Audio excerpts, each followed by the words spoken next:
Omane was just 11 when she arrived at the My La refugee camp in Thailand. She and her family fled from the fighting in Myanmar, hearing they would be given two things they did not have: a house and regular meals.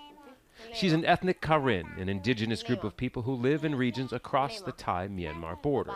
She's also a mother of two. But now she only has her mother to help out. Her husband committed suicide in May. He had problems because he was forced to be a Burmese soldier. He then escaped to the camp. We got married because he was still afraid to go back to Burma. She says her husband was depressed and drank. That's why she thinks he killed himself. Omane's family loss is becoming more common in the My La refugee camp near the Myanmar border.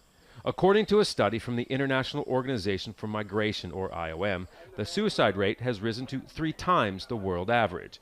28 people have taken their own lives in the last 2 years. 75% of the camp's 40,000 residents are Karen. The people who commit suicide are different ages. They are old, young, even children. It's because they felt they were not getting what they wanted.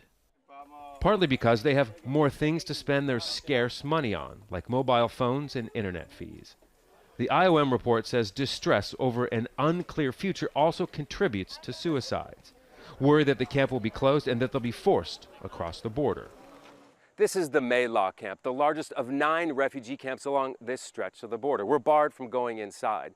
The Thai official who runs it says that months ago he flagged up this spike in suicides, well before this IOM report was released. IOM reported the suicide issue without giving credit to the source of the information. They failed to mention what we have done so far to prevent circumstances like this. I can guarantee that I was the initiator who first raised this issue. The IOM study states the dramatic increase might be because of the recent move to more closely track suicides. They didn't have anyone in Thailand who could comment on the report. Omane hopes for a better future for her boys, but for now, that has to be a future in Thailand or back home in Myanmar. She came to the camp after 2005, missing a cutoff, so she's ineligible to apply for third country relocation.